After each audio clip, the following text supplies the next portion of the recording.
Eu lavo o carro para não deixar faltar a alimentação das crianças em casa. Com a pandemia tá difícil de trabalhar, né? Porque não tem serviço. Para enfrentar um dos momentos mais difíceis da história, o governo brasileiro não mediu esforços e montou a maior rede de proteção já vista no Brasil. Mais de 60 milhões de pessoas estão recebendo o dinheiro do auxílio emergencial para enfrentar a pandemia. O auxílio chegou na hora certa. Ninguém fica para trás. Governo Federal, Pátria Amada Brasil. Por favor. Não, é isso mesmo, ministro Paulo Guedes. Bom dia a todos. Anunciada a pandemia oficialmente no início de março, o presidente me pediu que acompanhasse o Ministério da Saúde para fazer essa comunicação junto com o presidente da Câmara, o presidente do Senado, numa sessão do Congresso, uma sessão extraordinária do Congresso. Chegamos lá e imediatamente conseguimos 5 bilhões iniciais, e eu até na ênfase e no esforço do momento de pegar aquele recurso que era objeto de uma disputa política, eu disse, bom, esses 5 bilhões já vão nos ajudar a pulverizar o coronavírus. Não que eu pensasse que fossem só os 5 bilhões, mas era um uso muito melhor para aquele dinheiro do que a disputa política, na época que estava havendo em torno de uma emenda de relator. Eram 15 bilhões, 5 nós já tiramos naquela reunião e jogamos imediatamente para o ministro da Saúde. Ali começou uma grande escalada em busca de recursos ainda infraconstitucionais, porque não havia o espaço constitucional para nós gastarmos. Então, o que fizemos imediatamente, primeiro movimento, Banco Central reduzindo compulsórios, 200 bilhões. Logo em seguida, Caixa Econômica Federal anuncia linhas de crédito 100 bilhões. BNDES anuncia linhas de crédito 50 bilhões. São 350 bilhões nas primeiras semanas de linhas de crédito em bancos públicos oficiais e redução de compulsório para os bancos privados. Imediatamente, atenção para os idosos e mais vulneráveis. 150 bilhões em antecipação de benefícios a pensionistas e aposentados, assim como diferimento também de recolhimento de Simples e de FGTS para as pequenas empresas.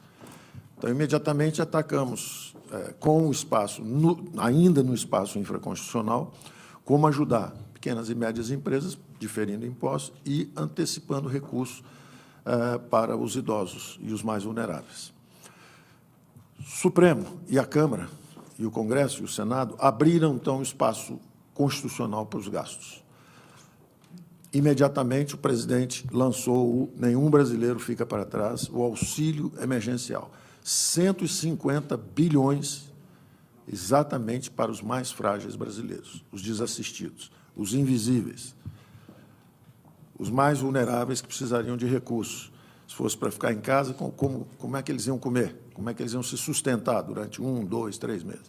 O presidente, então, lançou o auxílio emergencial, foram 150 bilhões, e seguidos logo depois de uma outra transferência também importantíssima que preservou 10 milhões de empregos nos mercados oficiais. Ao mesmo tempo que em 38 milhões de brasileiros foram lançados ao descoberto, completamente abandonados, e o presidente, então, nos ajudou a formular esse programa de auxílio emergencial, havia também, no mercado formal, a importância de preservarmos empregos.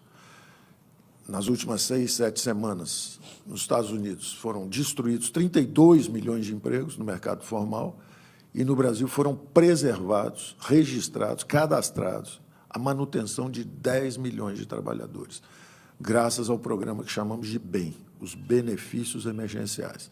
A empresa negocia, renegocia o salário e o governo entra bancando a diferença, pagando uma parte da diferença, de forma que a empresa, em vez de demitir, ela reduz um pouco o salário e o governo suplementa, chamamos até de um programa de suplementação de salários. Foi muito bem sucedido esse programa, e com esses 150 bilhões, por um lado, para o auxílio emergencial, e mais 50 bilhões por outro, para manutenção de emprego, já chegamos, então, a 700 bilhões de reais, lançando uma camada de proteção para salvar vidas e preservar empregos. Até esse momento, nós já éramos, do ponto de vista de esforço fiscal, o país emergente com o maior número de gastos, o maior volume de gastos para combate ao coronavírus. Nós gastamos 2 vezes a média dos países emergentes e nós gastamos 10% acima da média dos países avançados. Enquanto estavam dizendo aqui que o Brasil não fazia nada contra a crise. Nós estamos gastando o dobro dos emergentes, 10% acima da média dos avançados, e sendo criticados porque não estávamos fazendo nada. Bom, imediatamente após, já tínhamos, então, totalizado 700 bilhões de gastos. Imediatamente após, fizemos a articulação com estados e municípios. Já tínhamos mandado, antes desse acordo agora, recentemente celebrado com estados e municípios, 50 bilhões para estados e municípios. O presidente sempre disse que o dinheiro tem que ir para a ponta, para onde o povo está. Isso estava totalmente compatível com o nosso programa de Mais Brasil, com o nosso programa de fortalecimento do Pacto Federativo. Então, nós já tínhamos colocado aí quase 50 bilhões em estados e municípios. 10 bilhões foi uma transferência imediata, fundo a fundo, Fundo Nacional de Saúde, para os fundos estaduais e municipais, imediatamente. 8 bilhões, na verdade. Depois, 2 bilhões para o Sistema Único de Assistência Social, totalizando 10 bilhões. Mais 16 bilhões de fundo de participação de estados e municípios. Ou seja, apesar da nossa receita cair, nós garantimos a mesma transferência que fizemos o ano passado para estados e municípios, exatamente para compensar a queda de arrecadação deles, parcialmente. Então, já tínhamos aí mais 26 bilhões. Mais 20 bilhões de securitização, que era um pedido dos governadores. Tínhamos incluído também, antes, 1.200.000 famílias no Bolsa Família, exatamente porque entre essa dúvida de fraude ou não, existe sempre um processo criterioso para conceder, existe uma fila de 1.200.000 brasileiros desassistidos, e nós imediatamente preferimos errar pelo excesso. Bota todo mundo para dentro, depois a gente vê se tem fraude, em vez de ir apurando se tinha fraude para conceder o Bolsa Família. 1.200.000 famílias incluídas em 24 horas no programa. E, além disso, colocando os recursos nos estados e municípios, esses 50 bilhões que nós colocamos.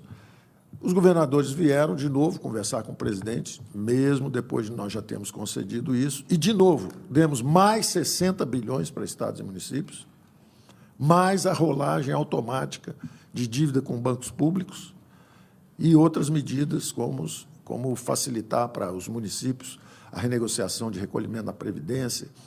Isso tudo totalizou quase 180 bilhões de reais. Então, o Brasil já tinha gasto, a essa altura, 880 bilhões. E aí lançamos as camadas de crédito também, como primeiras reduções de compulsório. Apesar de nós aumentarmos o crédito, em geral, o crédito estava subindo bastante. Os bancos privados aumentando o crédito, até um pouco mais que os bancos públicos, apesar de todas as críticas. Daí aquela expressão que eu usei para o nosso Banco do Brasil, na ocasião, porque os bancos privados estavam expandindo até mais do que os bancos públicos, o que não é aceitável. E nós fizemos alguns reparos aos programas de crédito também, por uma razão muito simples.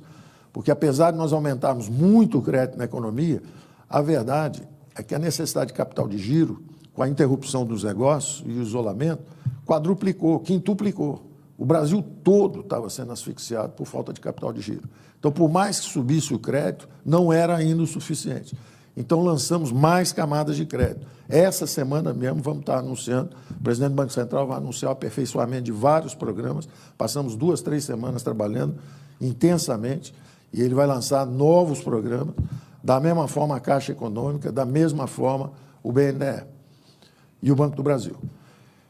Então, vem aí mais 36 bilhões, já existiam 36 bilhões do folha de pagamentos, não estavam funcionando, os canais estavam entupidos, nós estamos desentupindo, o presidente do Banco Central vai anunciar isso essa semana, como é que nós vamos desentupir isso, mais 15,9 bilhões de FGO, que nós dizemos, na verdade, pela primeira vez, 3.200.000 contribuintes, pequenas empresas ou pequenas pessoas jurídicas, que sempre pagaram simples, sempre recolheram impostos, sempre foram chamados para a Receita para contribuírem, dessa vez estão sendo chamados pela Receita para receberem até 30% do faturamento médio mensal dos últimos 12 meses.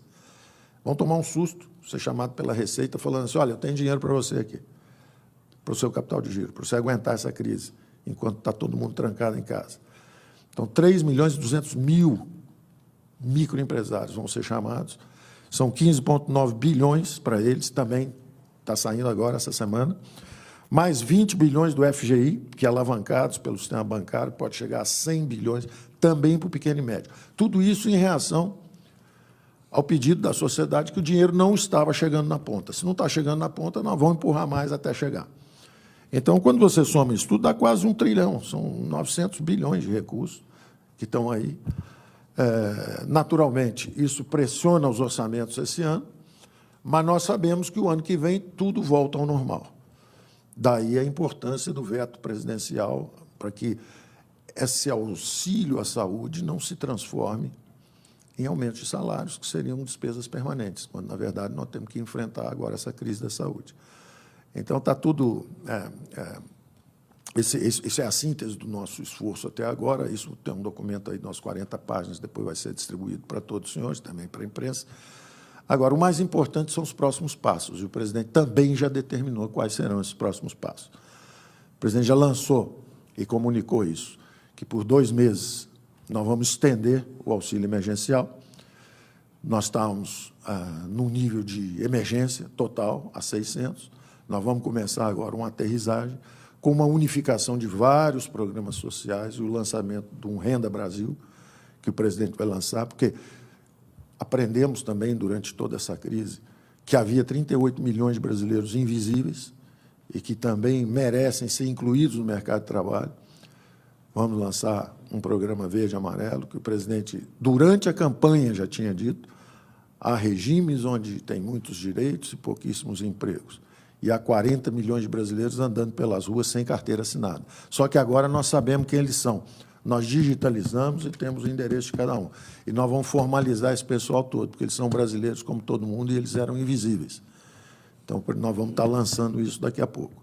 Então, o primeiro passo, vamos lançar essa camada de proteção com a extensão do auxílio emergencial por 2 meses.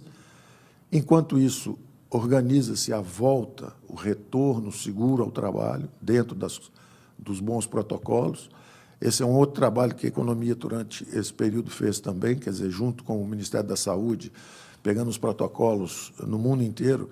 E há exemplos, inclusive no Brasil, de indústria de construção civil que manteve 93% da capacidade operando, 55 mil trabalhadores e menos de 20 mortes por coronavírus. Exatamente porque estavam medindo temperatura, testando, tratando e monitorando com bons protocolos. Então, vem a nova fase aí, uns 60 dias, a gente espera que esses 60 dias, pelo menos, de auxílio emergencial que o presidente está estendendo, que nesses 60 dias haja essa organização de retorno seguro ao trabalho e depois entramos, então, numa fase, finalmente, de decolarmos novamente, atravessando as 2 ondas. Esse é o desafio à frente.